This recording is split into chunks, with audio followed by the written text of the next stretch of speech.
Quand je vois cette photo, j'arrive pas à croire que c'est moi.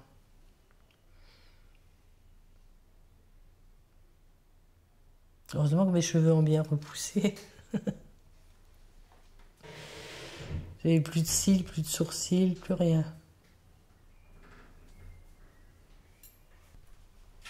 Je peux tourner?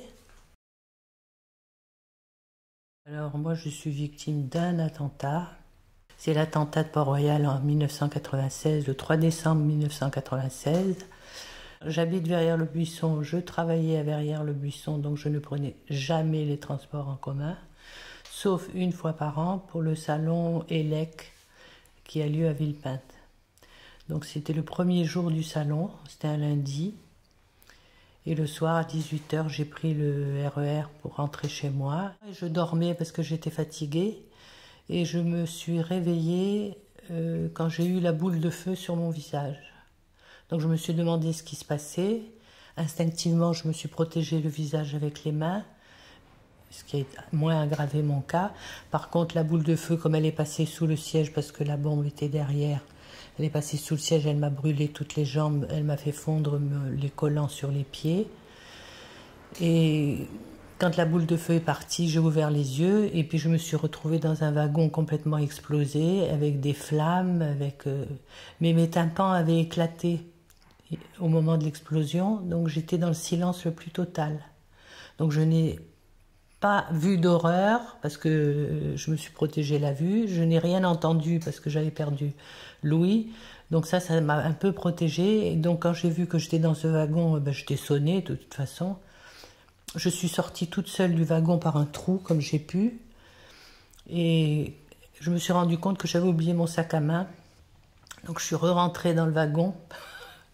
Mais quand j'ai vu l'état du wagon, je me suis dit il vaut mieux pas y aller. Donc j'ai monté tous les escaliers à pied, toute seule jusqu'à la sortie, parce que je voulais que quelqu'un s'occupe de ma fille. J'ai une fille qui est handicapée, et donc elle était toute seule à la maison, et moi je ne rentrais pas ce soir-là. Donc ça m'a donné une force extraordinaire pour monter jusqu'en haut, pour avoir de l'aide, pour qu'on s'occupe de ma fille.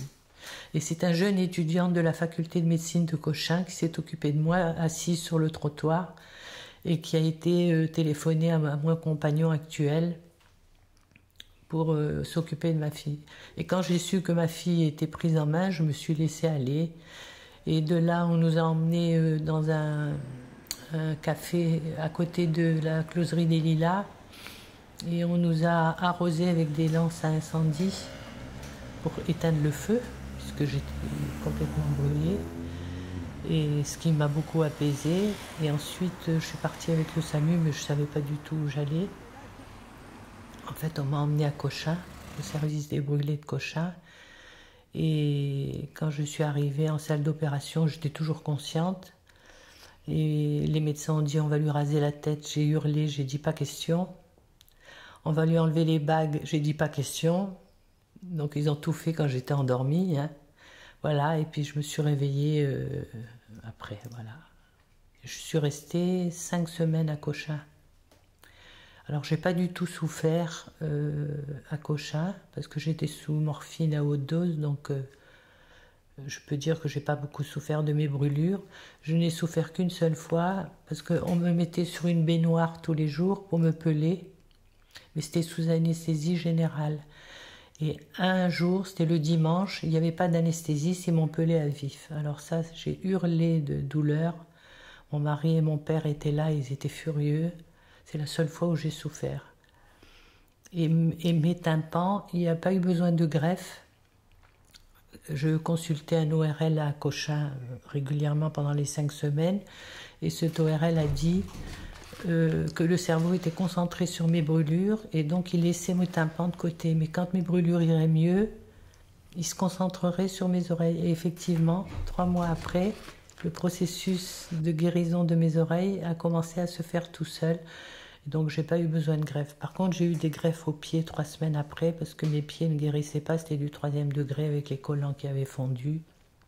Et puis, l'équipe de médecins qui me suivait à Cochem ont exigé que je fasse des cures à La Roche-Posay. Au départ, je ne voulais pas y aller parce que ça me posait des problèmes de gestion de ma maison, ma fille, etc. Mais comme mes parents sont venus pour m'aider, j'ai pu me reposer sur mes parents et j'ai pu partir en cure 3 fois 3 semaines à 6 mois d'intervalle à La Roche-Posay. Et ça a été pour mon psychique, ça a été très important parce que ça m'a fait un bien énorme pour ma peau, mais surtout, quand j'ai vu ce que j'ai vu autour de moi, parmi les brûlés qui se faisaient soigner, ça m'a permis de relativiser mon cas, parce que j'ai vu des horreurs. Donc je me suis dit, ben encore toi, c'est pas très grave ce que tu as, tu t'en tires très bien, donc ça m'a remonté le moral. Je pense que j'ai commencé à me reconstruire très vite. 3 mois après l'attentat, je ne pouvais pas me chausser à cause de mes blessures. J'avais des savates. Je suis partie à Vienne avec mon compagnon, manteau de fourrure et savates. Et je suis allée passer 4 jours à Vienne. Et ça a été une des premières fois où j'ai pu commencer à courir, je m'en souviendrai. L'été 97, je suis allée à Toulon chez des amis qui avaient un voilier. Et j'ai porté pendant 18 mois, ça a été très dur, des vêtements compressifs sur les jambes et puis des gants sur les mains, 24 heures sur 24, été comme hiver, donc ça a été quand même assez dur. Ben, je suis partie à Toulon sur le voilier, j'ai enlevé mes compressifs, je me suis baignée dans la mer, c'était mon premier bain après mes brûlures. J'ai remis mes compressifs et puis je me promenais sur le port en bikini avec les compressifs, sans complexe. Donc je suis une battante, donc je me suis reconstruite vraiment parce que j'étais entourée. Hein, je le reprécise, c'est très important. J'ai un compagnon qui me donne beaucoup d'amour, donc qui m'a beaucoup entourée, beaucoup bichonnée.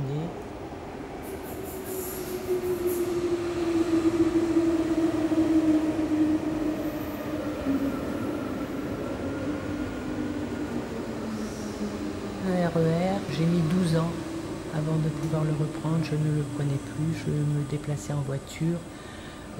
Impossible de prendre le RER. J'avais une angoisse qui me montait. Je suis allée une fois pour mon travail à Londres, j'ai pris le métro à Londres. Ça a été terrible pour moi, j'ai été très très angoissée. Et j'ai repris le RER quand ma fille en 2009 a trouvé un travail dans le 15e arrondissement. Et comme elle n'avait jamais pris le RER ni le métro de sa vie, il fallait bien que je monte le chemin pour aller au travail. Donc j'ai repris de force le RER et le métro avec ma fille. Et depuis, je le reprends sans problème. Alors quand je passe à Port-Royal, j'ai effectivement toujours une pensée pour ce qui m'est arrivé, mais c'est tout, le chemin continue.